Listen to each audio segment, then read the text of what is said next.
आप तो बहुत अच्छी जॉब कर रहे थे यूएनडीपी में। हम्म। क्या समझ के आपने अर्बन फॉरेस्ट कराची ज्वाइन किया और क्यों ज्वाइन किया? देखिए 2020 में जब पहला लॉकडाउन था कोरोना का, तो मेरे एक अजीज़ दोस्त थे, उनकी 12 घंटे में डेथ हो गई। तो एक झटका आया एग्जिस्टेंशियल, क्या किया है हमने अपने मुल्क के लिए, अपनी आखिरत के लिए या प्रोफेशनली।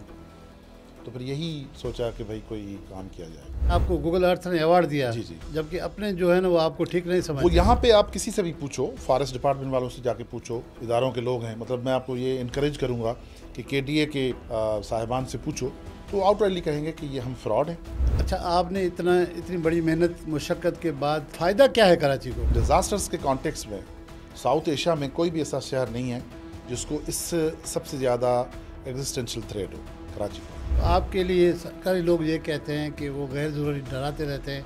अब्दुल्ला शाह गाजी जब तक यहाँ पर कराची में है तो कराची को कुछ नहीं होना है। आप ये कहते हैं, आप क्यों डराते हैं? देखिए अल्लाह के औलियाओं को ताकत है, लेकिन अब्दुल्ला शाह गाजी 1902 में नहीं बचाया उसने, तो ये बात करना बिल्कुल बेवकूफ़ी है। हिस्ट्री भी लिखा हुआ है।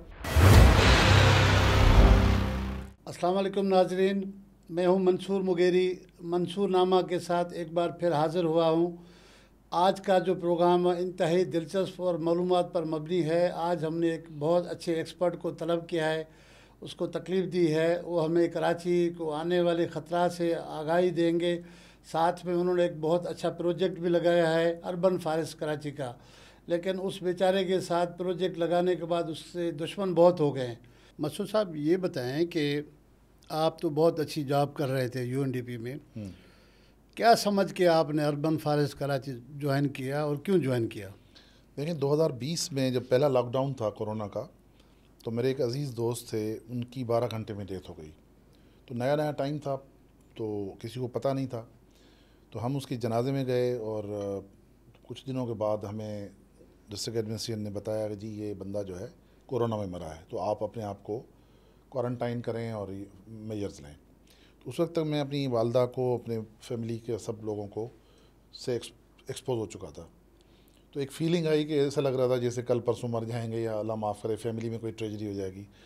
तो एक झटका आया एग्जिस्टेंशियल कि यार अगर क्या किया है हमने अपने मुल्क के लिए, अपनी आखिरत के लिए या प्रोफेशनली।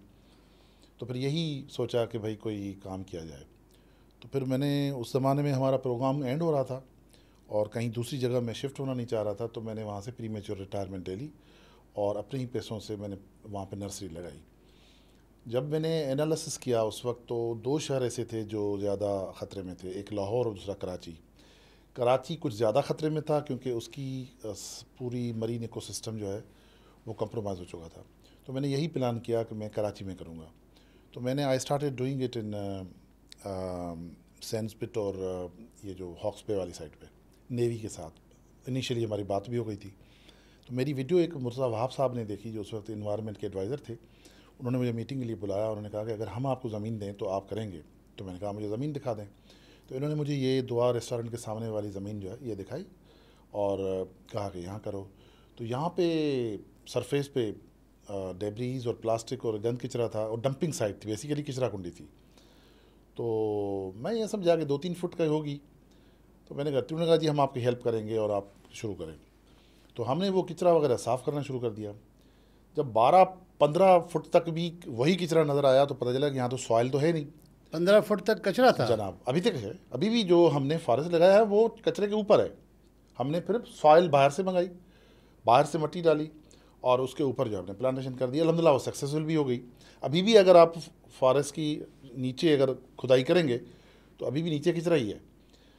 तो फिर हमने वहाँ पे एक लेगून बनाई, मरीन इकोसिस्टम रिस्टोर किया, मैनग्रूव्स लगाए और ये करते रहे। तो फिर 2021 में बिलावल भुट्टो साहब ने विज़िट किया, मुराद शाह साहब ने, और उन्होंने हमें ग्रांट दी 2021 के नवंबर में, सितंबर या नवंबर में, अक्टूबर नवंबर में।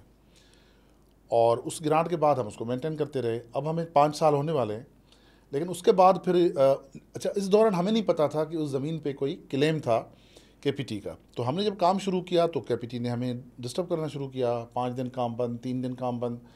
उस वक्त मेरे पास 70 से 100 लोगों की स्ट्रेंथ होती थी। और शायद आपके लिए KPT वालों ने थाने में दरख्वास्त भी दी थी। नहीं, कोशिश की FIR कटाने की, लेकिन वो फिर सिंध गवर्नमेंट की मदद से, मुर्तज़ा वहाब की मदद से, उन्होंने एंटी टेररिज्म कोर्ट में मेरे लिए दरख्वास्त कर रहे थे, लेकिन वो फिर नहीं हुई। लेकिन उन्होंने फिर कोर्ट में केस जाके कर दिया, और इस तरह जो है वो भी जो सारी चीज़ें हुई।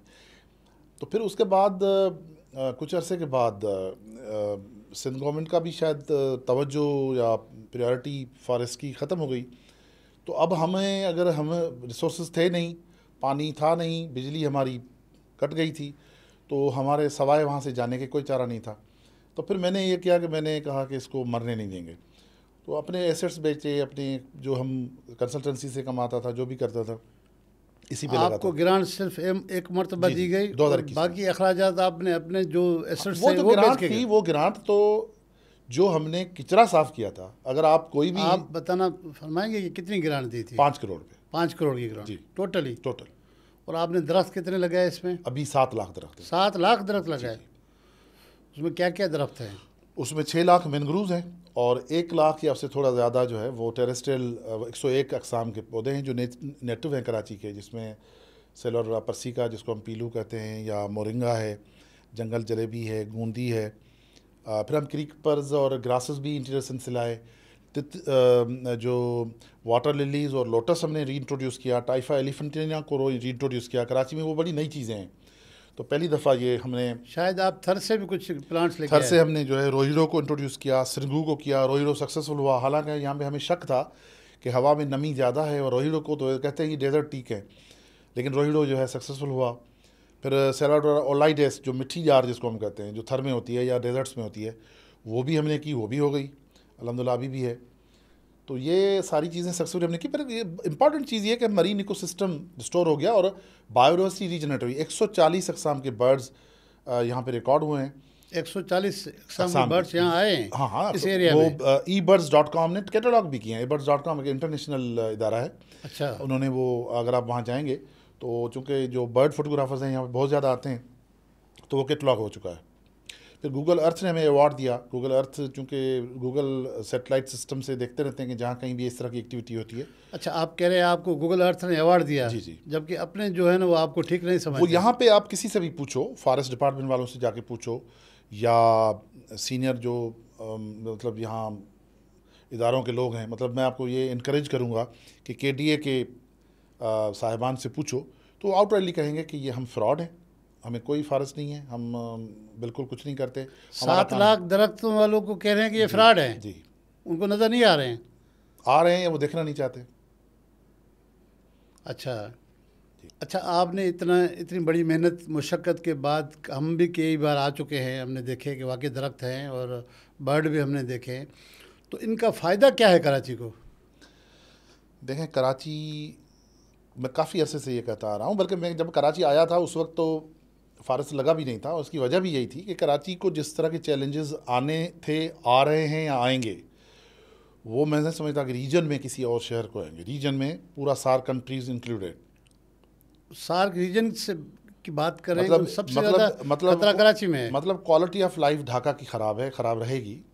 कराची उससे बेहतर है, लेकिन डिज़ास्टर्स के कॉन्टेक्स्ट में साउथ एशिया में कोई भी ऐसा शहर नहीं है जिसको इससे सबसे ज़्यादा एग्जिस्टेंशियल थ्रेट हो। कराची को है। कराची को है जी। कैसे है? देखिए, कराची जो है वो, पहले इसकी जियोलॉजी पे आते हैं।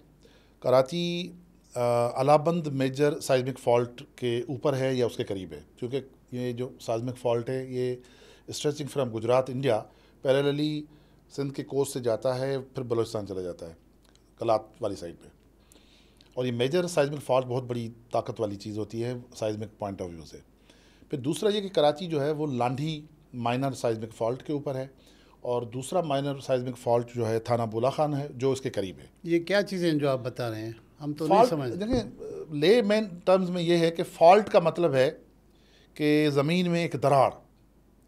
तो मेजर साइज्मिक फॉल्ट जो है वो मल्टीपल, मतलब 50, 60, 100 किलोमीटर का एक फॉल्ट होता है विड्थ में, और लेंथ में तो जैसे मैंने बताया कि गुजरात इंडिया तक है।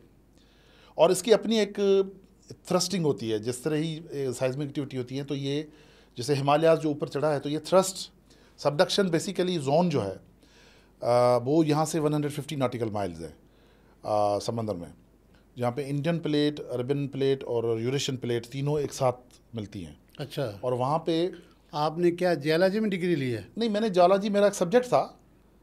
मेरी डिग्री बेसिकली पेट्रोलियम इंजीनियरिंग में भी है और भी सब्जेक्ट्स हैं, लेकिन ये मेरा ज़िंदगी लेकिन का आप जिस तरह की चीज़ें बता रहे हैं हमें तो कोई और नहीं बता पा रहा। नहीं, वो इस तरह के होंगे एक्सपर्ट्स, मुझे नहीं पता पाकिस्तान में होंगे साइज़मिक उस पर। लेकिन मैंने फिर जो है ना पर्सनली इसकी पूरी हिस्ट्री ट्रेस की, अलाबंद मेजर साइज़मिक फॉल्ट के पैटर्न्स की। तो मुझे जो सबसे बड़ा ज़लज़ला मिला वो मिला 9वीं सदी में, देबल पोर्ट का। देबल जो ठट्टा के बराबर है? चट्टा जो के पुराना- बराबर नहीं है ये, समझें कि लाहरी जाखी बंदर जो अभी है, तो वहाँ से ये समझें कि 8 से 12 किलोमीटर समंदर में पानी के अंदर है। वो जगह भी हमने लोकेट कर ली है। देबल बहुत पुराना बंदर रहा है, जी। कदीमी रहा है। देबल इतना बड़ा शहर था कि आप अंदाज़ा करें कि जचनामा के मुताबिक उसके रहने टेम्पल में रहने वाली जो देवदासियाँ थी वो भी 700 थी। देवदासी मीन्स वो जो हक बख्शा के बिठाते थे ख़वातीन। अगर सिर्फ ख़वातीन उतनी 700 थी तो परुवत कितने होंगे, तो टेम्पल कितना होगा, तो शहर कितना होगा। अच्छा, सिंध का एक ट्रेंड रहा है कि इसके जो शहर होते थे कोस्टल, वो हमेशा बहुत बड़े होते थे, मेगा लेवल शहर होते थे। अच्छा, दूसरा बड़ा शहर जो था, तो मैं पहले उस ज़लज़ले की बात बताऊं। ये ज़लज़ला रिपोर्ट हुआ है, दो रिसोर्सेज हैं। एक तारीख़ुल खुलफ़ा अल्लामा सयूती की, और दूसरा है इब्न अल-जूज़ी की किताब। आप कह रहे हैं कि इस ज़लज़ले जो 9वीं सदी में ज़लज़ला आया उसका हिस्ट्री में जिक्र है? हाँ हाँ, रिपोर्टेड है ना, इट्स रिपोर्टेड। मैं तो रिसोर्स आपको बता रहा हूँ ना। इब्न जूज़ी का जो है वो तो उसने रेफर किया है एक लेटर का जो देबल के से किसी ने लिखा था बहरीन के गवर्नर को।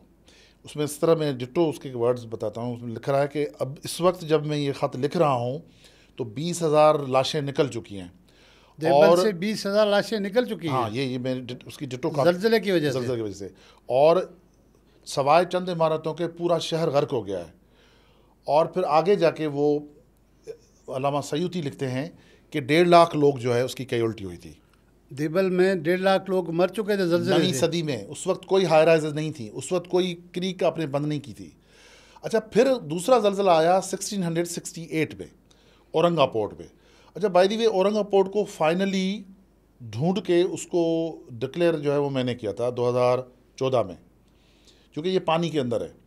तो पानी के अंदर कराची से कितना दूर है ये है। औरंगाबाद? आप अगर छछ जहान खान अगर आपने सुना है, छछजान खान या जाती की तो तरफ, जाती बिल्कुल और हाँ। छछजान खान से अंदर डेजर्ट ऑफ कच्छ के नहीं, ये जो सर क्रीक जिसको कहते हैं, जो बेसिकली सीर क्रीक है, तो उसके करीब जो है ये एक 6 किलोमीटर का शहर है, जहाँ ईस्ट इंडिया का चर्च भी हमने दरियाफ्त किया और वहाँ का स्लेब भी ले आया हूँ, मेरे पास पड़ा हुआ है। अच्छा, और वहाँ पे इमारतें इस तरह हैं जैसे आप मकली में पहुँच गए हैं। इस तरह की स्टोन की इमारतें खूबसूरत, वहाँ के स्टोन्स भी मिले आए हैं। अभी तो समंदर में है। समंदर में मतलब लो टाइड में उसका कुछ हिस्सा ज़ाहिर हो जाता है। हाँ, अच्छा। मेरे पास फोटोग्राफ्स भी हैं, वीडियोस भी हैं, बल्कि आप जा भी सकते हैं।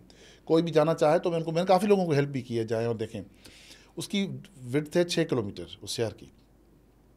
ये कमीशन किया था औरंगज़ेब ने, जब औरंगज़ेब मुल्तान का गवर्नर था, तो 1650 में ये जाके तैयार हुआ और वहाँ पे ट्रेड शुरू हो गई थी 1650 में। और ये बनाया इसलिए गया था कि लाहौरी पोर्ट के ऊपर प्रेशर ज़्यादा बढ़ गया था पोर्चुगीज़, डच और ईस्ट इंडिया कंपनी की वजह से, क्योंकि ट्रेड बहुत ज़्यादा बढ़ गई थी।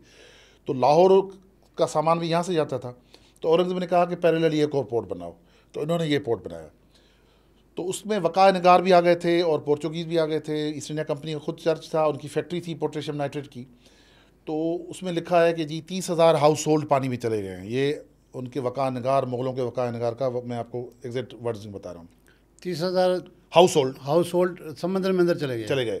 तो इस पर फिर हमने वर्किंग की कि हाउस होल्ड की स्ट्रेंथ क्या थी, ट्रेड की सिचुएशन क्या थी। क्योंकि हाउस होल्ड के अलावा सिर्फ हाउस होल्ड नहीं है ना, फिर तो दुकानें भी आ जाती हैं, पोर्ट खुद आ जाता है, घट गलियों में रहने वाले लोग, चर्च जो, तो वो हमने लगाया एस्टीमेट। तो हमारी एस्टीमेट थी 1 लाख से 1.5 लाख लोग मरे थे उसमें। ये 1668 में 17वीं सदी में ज़लज़ले में या 16 में? ज़लज़ले की वजह। तो अच्छा, उसी तसलसल में आप कह रहे हैं कि कराची को बहुत ख़तरा है। उसके बाद फिर ज़लज़ला आया 1819 में सिंध रिपोर्ट पे। सिंध रिपोर्ट सेकेंड रिपोर्ट था, प्राइमरी रिपोर्ट नहीं था। ये बदीन डिस्ट्रिक्ट से अगर आप जाएंगे, इंडियन बॉर्डर क्रॉस करेंगे तो इंडियन टेरिटरी में आता है ये पोर्ट। तो ये पोर्ट की लोकेशन हमें पता है, लेकिन अब वहाँ पे कुछ नहीं है। वहाँ के उसके फ़ोटो आ चुके हैं, गूगल करेंगे तो आ जाएंगे। और वहाँ पे एक बहुत बड़ा किला भी था, और लेकिन वो पूरा का पूरा अब सब मर्ज हो गया है, पानी में नहीं, ज़मीन में। तो उस पर इंडियन जोलॉजिस्ट ने काफ़ी काम किया है, जो पब्लिक उस पर ऑनलाइन अवेलेबल है, कोई अगर देखना चाहे तो आप देख लें। फिर ज़लज़ला आया 2001 में, जो आया गुजरात इंडिया में, और वो कच्छ में वो ज़लज़ला जो है वो भी अलाबंद फॉल्ट। ये जितने ज़लज़ले आए थे ये अलाबंद फॉल्ट की एक्टिविटीज़ थी। अलाबंद फॉल्ट का ट्रेंड ये है कि बिल्टअप स्ट्रक्चर पानी में चला जाता है। अच्छा, तो कराची अलाबंद इस पे है, अलाबंद इसको हिट कर सकता है, कर सकता है। क्योंकि 2001 का ज़लज़ला जो आया था वो कराची में अच्छी तरह फील हुआ था। हैदराबाद में बिल्डिंग गिरी थी, लेकिन हाल ही में पिछले महीने जो है वो 50 से ज़्यादा छोटे छोटे ज़लज़ले के झटके महसूस किए गए।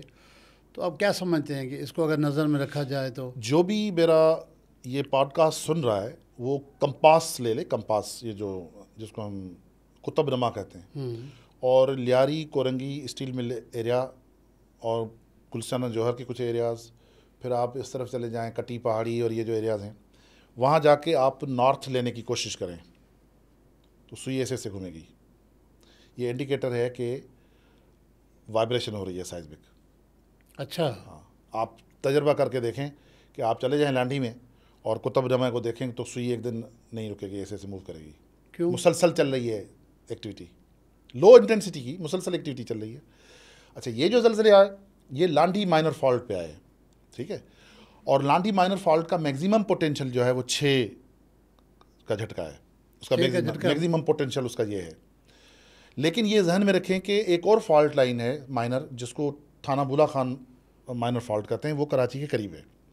क्योंकि कराची कोई छोटा शहर नहीं है, इसको आप देखें तो ये हैदराबाद से जाके लगता है, फिर इधर जाके बलूचिस्तान को लगता है, फिर उधर जाके कहाँ लगता है। तो कराची को जब आप देखते हैं तो कराची कोई सिर्फ डिफेंस क्लिफ्टन नहीं है, कराची एक पूरा मुल्क है।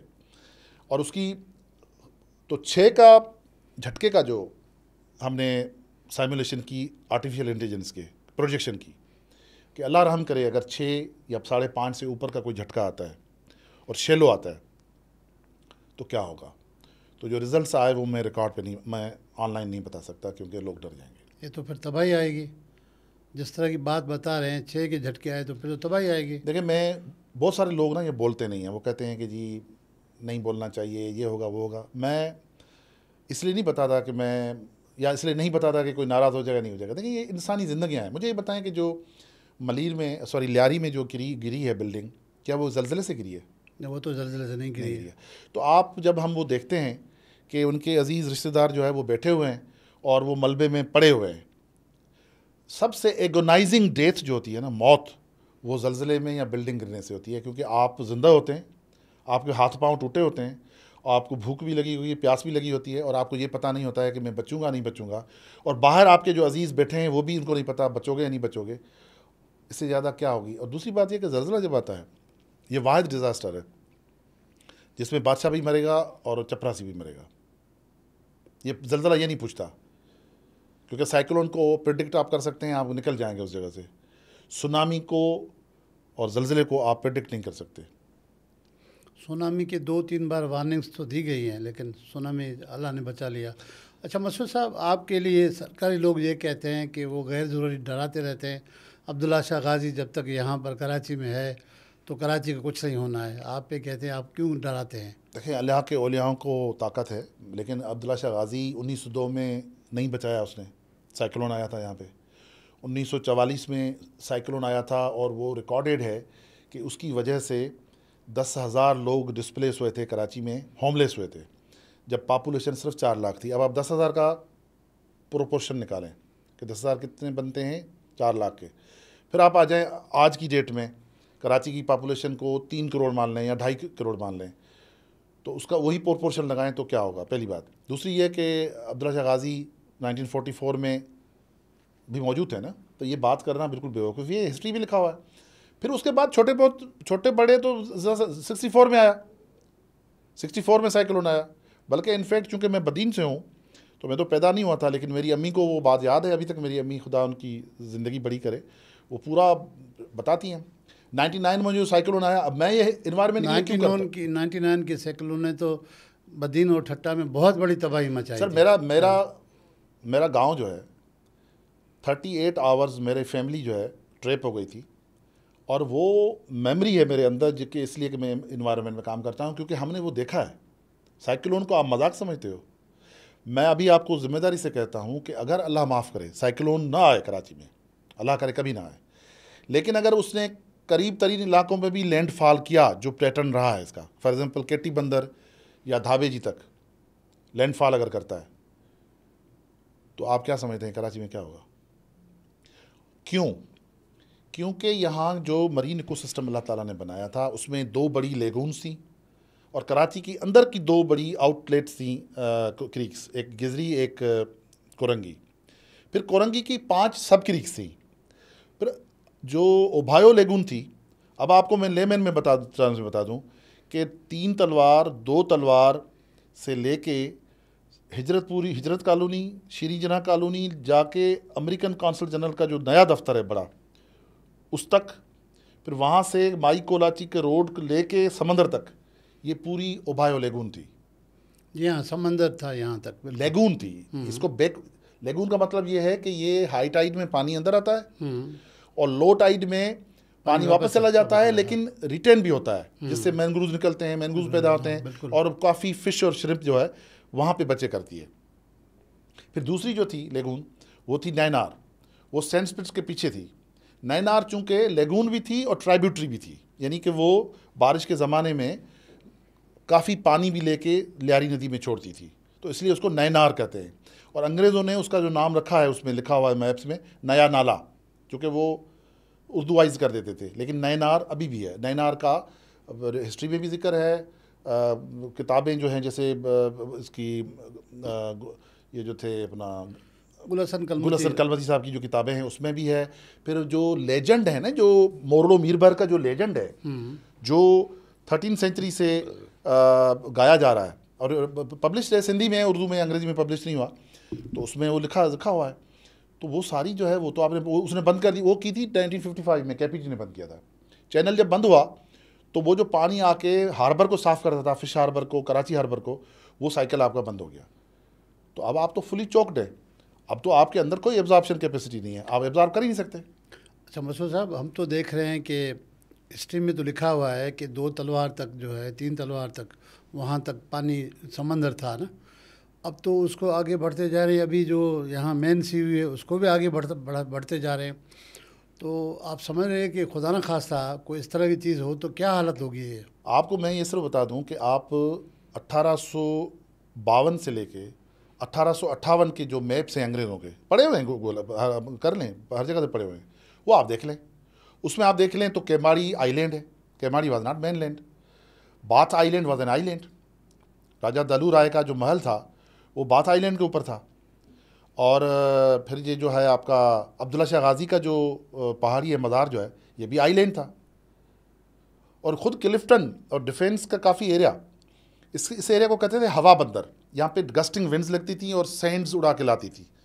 तो ये कहीं पे पानी था होता था, कहीं पे वो सैंड होती थी। तो ये आप मतलब इसमें क्या गलत बात है जो हम गलत बात कर रहे हैं? अच्छा, जो चीज़ें आप बता रहे हैं, मेट इतना बड़ा डिपार्टमेंट है, वो क्यों नहीं बता पा रहा? अब ये मेट वालों से पूछे, मुझे नहीं पता। और भी बहुत सारे इदारे हैं सरकार के, वो सब खामोश हैं।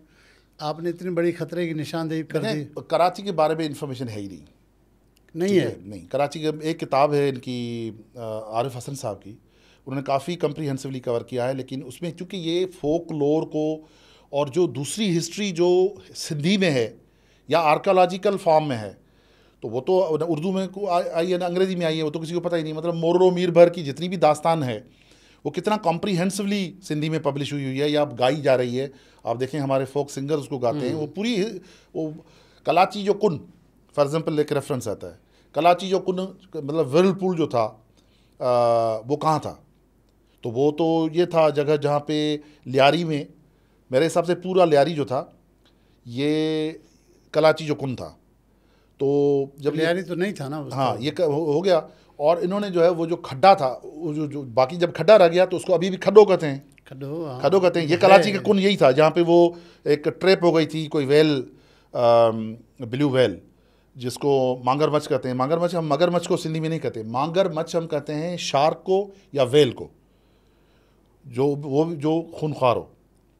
तो आप अंदाज़ा करें तो वहाँ आई एम नॉट शॉक्ड कि वो तो खारा पूरा दर, मीठा दर, ये क्या ये दर थे ना, ये तो आइलैंड के दर थे। जो मीठा जो लियारी की तरफ था, रिवर की तरफ, उसको मीठा दर कहते थे। जो समंदर की तरफ था उसको खारा दर कहते थे। तो इसलिए वो क्योंकि खारा था। हाँ, तो खारा दर अगर कॉलोनी बन गई है तो उसका मतलब ये नहीं है कि वो कॉलोनी पहले थी, वो तो रिक्लेम लैंड के ऊपर आपने बनाई है ना। अच्छा मसूद साहब, आप समझते हैं कि कराची को सिर्फ इसका जल्जलों का ख़तरा नहीं, इसके साथ सुनामी का भी खतरा है, साइक्लोन का खतरा। कराची के लिए क्या बेहतर है, कराची को कैसे बचाया जा सकता है? देखें, अब जो हो गया वो तो हो गया है ना। अब उसूलन तो ये होना चाहिए कि जो मरीन इकोसिस्टम है उसको रिस्टोर करना चाहिए। फॉर एग्जांपल हमने ये प्रोपोज किया कि जो माईकोलाची जो रोड है, उस रोड को ख़त्म करके वापस रिकनेक्ट करें समंदर के साथ, और ओवरहेड बनाएं, यानी कि बजाय ब्रिज बना दें ताकि वो पानी आता जाता रहे, वो जो सिस्टम मौजूद रहे। फिर ये कि जैसे ये हैं अपने हिजरत कॉलोनी, श्रीजन कॉलोनी, ये हमारे आपके सबके नाक के सामने 30-35 सालों में ये पूरा रिक्लेम करके लोगों ने उनमें घर बना दिए हैं। उसूलन तो ये भी रिस्टोर करना चाहिए, क्योंकि हम मुतहम्मिल नहीं हो सकते कि अल्लाह माफ़ करे कोई इतनी बड़ी ट्रेजरी आ जाए और उससे पहले हम अपने शहर को उस तरह बचा लें। दूसरा ये कि 2 पोर्ट्स हैं इधर हमारे एक्टिव, दोनों इसी जगह पे हैं, दोनों इसी तरह ख़तरे में हैं। क्या हम ये अफोर्ड कर सकते हैं कि हमारा पोर्ट? कहते हैं कि कराची में 2 पोर्ट है, दोनों ख़तरे में हैं। जब पूरा शहर ख़तरे में है तो पोर्ट कैसे ख़तरे में नहीं है? मतलब आप ये बताएं कि आप हार्बर पे चले जाएं, अगर आप वहाँ खड़े रह सकें और बदबू की वजह से आपको तकलीफ़ ना हो तो आप बताएं। दूसरा, जब आप स्टेप इन करें मनोड़ा जाने के लिए, आप देखें कि पानी अगर आपको नज़र आए और वहाँ पे ऑयल ना हो, सारा ऑयल है। अच्छा, एक तो ये भी हम देख रहे हैं कि अनट्रीटेड वाटर है वो कराची में 70 करोड़ गैलन अनट्रीटेड पानी जा रहा है। कितना? 70 करोड़। 70 करोड़ जो मैं रिकॉर्ड पे कर रहा हूँ। ये फिगर आपने कहाँ से लिया? ये तो मेरी थोड़ी है, ये तो पब्लिकली वो है, ये तो यूएन की तरफ से है, बहुत सारे इदारों की तरफ से। इसका नुकसान क्या है? नुकसान ये है कि पूरी मरीन लाइफ आपकी मर रही है। आपको पता उस दिन चलता है जब सुपरा टाइड आती है, हाई टाइड आती है, और वो अंदर से सीपियों को, मरीन लाइफ को बाहर आता। अभी रिसेंटली आया हुआ है, बदबू आ रही है, और अफलातुन से पूछते हैं कि भाई वो क्या है, कहते हैं ये नेचुरल प्रोसेस है। भाई कौन सा ऐसा नेचुरल प्रोसेस है, कहाँ पे ऐसा होता है कि इस तादाद में मरीन लाइफ मर के ज़िंदा जो सांस ले रही है वो आके बाहर आपके पड़ी हुई है बीचेस पे। ये सुपरा टाइड उसको अंदर से ले आ रहा है, मर तो रेगुलर रह रही है। और अगर ऐसा ना हो तो बलूचिस्तान के लोगों ने क्यों मुजाहरे किए थे कि सिंध के मछेरे को हमारे पास नहीं आने दो, क्योंकि सिंध के पानी में मछली है ही नहीं, तो वो बलूचिस्तान जा रहे हैं। लेकिन मैं जिम्मेदारी से आपको बता दूं, जीवनी तक भी आपकी पोल्यूशन पहुंच चुकी है। जीवनी तक? जी। अच्छा, तो इसका हल क्या है? अब हल तो ये है कि पानी अपना ट्रीट करो, अगर नहीं करोगे तो खाओगे कहाँ से, और खाने को भी छोड़ दो। Sustainable development 14 life below water, उसकी नॉन कंप्लायंस है, आपके एम्बार्गो लगेगा, आपके न जहाज़ कोई आएगा ना जाएगा, आप कहाँ से पोर्ट्स को चलाएंगे? अच्छा, अचानक एक इमरजेंसी आ जाएगी, अचानक सब चीज़ें ख़राब होने लगेंगी, अचानक ये होगा कि एम्बार्गो लग जाएगा कि जी वो तो आप ऐसी, क्योंकि आपके पानियों में, ये मैं साइंटिफिकली प्रूवन आपको बता रहा हूँ, किसी अफलातून को मेरी बात से इख्तलाफ है, मुझसे आके बहस करो, क्योंकि हमारी पूरा नेटवर्क है दोस्तों का जो सब पानी के अंदर भी जाते हैं, मेजर भी करते हैं। 15 फीट की आपकी अलगई ब्लूमिंग है एवरेज। 15 फीट की अगर अलबुइंग को लेयर हो तो कॉमन सेंस यूज़ करें कि फोटोसिंथेसिस होगा, ऑक्सीजन अंदर जाएगी। अगर नहीं जाएगी तो मरीन लाइफ मरेगी ना। और आपको अलाउ करेंगे दुनिया के बाकी ममालिक कि जी आप अपने पल्यूटेड वाटर से उनके जहाज़ को पल्यूट करें और वो जाके उनके सही वाटर्स में जाके पहुँचें। और को तो छोड़ें, आप अमान का समंदर देखें, लैपिस लेजुली ब्लू वाटर है, लाजवर्दी पानी है। ओमान का भी, जो हमारे इसके बिल्कुल ग्वादर और पसनी के बिल्कुल अपोजिट में सामने नज़र आता है। मैंने 1 घंटे की फ़्लाइट है। अच्छा। हाँ, मैंग्रोव से कितना फ़ायदा हो सकता है, या फॉरेस्ट को अगर बढ़ाया जाए तो उससे कराची को कितना फ़ायदा है? देखें, मैनग्रूव्स एक तो आपको बचाते हैं, आप लठ बस्ती से लेके चाइना पोर्ट तक ये पूरा open towards the Arabian sea है, बीच में कोरंगी क्रीक आती है, अदरवाइज तो सारा open to Korangi creek to Arabian sea है, ओपन सी है, जिसमें DHA क्लिफ्स भी आ जाता है। तो आप मुझे बताएं कि वहाँ फॉरेस्ट कवर तो नहीं है, मैनग्रूव्स तो नहीं है, तो आप किस तरह प्रिपेयर्ड हो? अगर अल्लाह रहम करे कोई झटके इस तरह की सुनामी आती है 1945 की इंटेंसिटी की, तो पानी कहाँ जाके पहुँचेगा? जिंदा रहेगा कौन? ये जितनी भी इलीट बैठी हुई है, अमीर लोग तो जितने बैठे हुए हैं वो तो बिलावल हाउस भी सामने है फ्रंट पे, कौन बचेगा कौन नहीं बचेगा उसको भी छोड़ें। आप ये करें।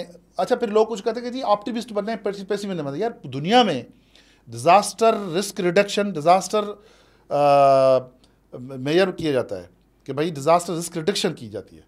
ये क्या अब तो कहे कि जी नहीं आप बैठे रहें कि जी नहीं अल्लाह रहम करेगा। अच्छा, फिर कहेंगे जी दुबई में हो रहा है, Dubai is a desert, Qatar, Saudi Arab, Bahrain, ये डेजर्ट हैं, वहाँ पे कोई इंडस रिवर नहीं है, वहाँ कोई लियारी या मलीर रिवर नहीं है। अभी बारिश आएगी, आप देखिएगा लियारी और मलीर का जोश क्या है। और दोनों की डेल्टाएँ आपने ख़त्म कर दी हैं। जब एस्चुअरी होगी नहीं, जब दरिया की डेल्टा होगी नहीं, तो क्या होगा? गिजरी क्रीक आपकी कॉलोनी है, कोरंगी क्रीक को 1858 का मैप देखें और अभी गूगल अर्थ पे जाके देखें, श्रिंक होकर एक छोटी सी नाली बन गई है। उसकी 5 क्रीक्स के ऊपर एयरमैन क्लब है, गोल्फ क्लब है और बहुत सारे इस तरह के बने हुए हैं। तो आपने जगह छोड़ी कहाँ है? ये जितने भी जल्जले या जितने तूफान उफान जो मैंने आपको बताया ना, ये सारे उस वक्त है न हाई राइज थी, न ये इकोसिस्टम कंप्रोमाइज़ हुआ था। उस वक्त ये सारी ओबायो लेगून भी मौजूद थी, नैनार भी मौजूद थी, ये सारी क्रीक्स भी मौजूद थी, डेल्टा भी मौजूद थी। मसूद साहब, दिल तो चाहता है आपसे बहुत सारी चीज़ें और करें, लेकिन आपने डरा भी दिया है। तो बहुत शुक्रिया, आपने बहुत अहम बातें बताई। बस एक बात नोट करें कि जिस तरह मैं आपको डरा रहा हूँ, इस तरह मैं भी डर गया हूँ उन लोगों से जो मेरे डराने से डर गए और वो मेरे पीछे पड़ गए। अल्लाह ताला खैर रहम फरमाए। नाज़रीन, आपने मसूद लोहार साहब की बातें सुनी। इस प्रोग्राम की तवज्जो से हम सरकारी इदारों से ये तवक्को रखते हैं कि इसको सीरियस ले लें, इसको हल्का ना ले लें, क्योंकि जिस तरह से पूरी दुनिया में तबाहियाँ आती रही हैं, हम देखते रहे हैं। खुदा न करे कोई इस तरह का कोई आ जाए, तो हम लोगों के पास तो रेस्क्यू का भी कोई अच्छा निज़ाम नहीं है, हमारे पास इतना सिस्टम भी मजबूत नहीं है, हम बेबस हो जाएंगे। यहाँ खड़ी खड़ी इमारतें, हमारी बिल्डिंगें गिर रही हैं। जैसे मसूद लोहार साहब ने बताया कि अभी ज़लज़ला तो नहीं आया कि लियारी की बिल्डिंग गिर गई है, ऐसी गिर रही हैं। तो खुदा न खास्ता कोई इस तरह से कोई हल्का भी झटका आ जाए तो कराची की हालत तो बहुत ख़राब हो जाएगी। कराची पे रहम खाएं, कराची को बचाएं, कराची के लोगों को बचाएं। अल्लाह ताला हम सब का हामी व नासिर है। नेक्स्ट प्रोग्राम तक इजाज़त दी। अल्लाह हाफ़िज़।